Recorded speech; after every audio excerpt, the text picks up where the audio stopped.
گناہ کے مٹ جانے والے اعمال میں سے ایک عمل سلام کو پھیلانا ہے۔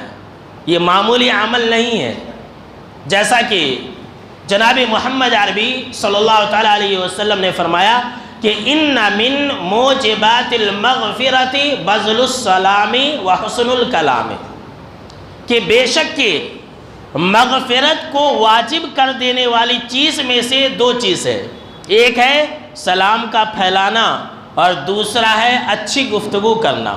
تو یہ جو سلام ہے، سلام کو پھیلانا، سلام کو عام کرنا، سلام کرنا، یہ مغفرت دلانے والی چیز ہے، گناہوں کو مٹا دینے والی چیز ہے، اور دنیا و آخرت میں دونوں جگہ یہ سلامتی عطا کرنے والی چیز ہے اور بلندی عطا کرنے والی چیز ہے۔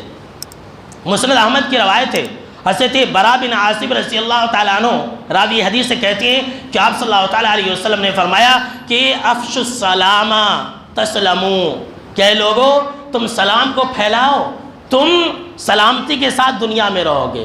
والعشرۃ شر، اور حق کا انکار کرنا یہ شر کا سبب ہے۔ جی ہاں سنیے، آپ صلی اللہ علیہ وسلم نے کیا کہا کہ تم سلام کو پھیلاؤ، اس لیے کہ یہ تم سلامتی میں رہو گے سلام کرنے کی وجہ سے، اور حق کا انکار کرنا یہ شر کا سبب ہے۔ گویا کہ سلام کا جواب نہ دینا یہ تکبر کی علامت ہے، اور سلام کا جواب نہ دینا یہ شر کا سبب ہے۔ اور ابو درداء رضی اللہ تعالیٰ عنہ راوی حدیث سے کہتی ہے کہ آپ صلی اللہ تعالیٰ علیہ وسلم نے فرمایا کہ افشوا السلام کی تعلو، کہ تم سلام کو پھیلاؤ، اگر تم سلام کو پھیلاؤ گے تو تم بلند رہو گے۔ اللہ اکبر۔ سلام کرنے سے عزت ملتی ہے۔ بہت سارے لوگ ایسا سوچتے ہیں کہ ہم سلام کریں گے تو ہم چھوٹے ہو جائیں گے۔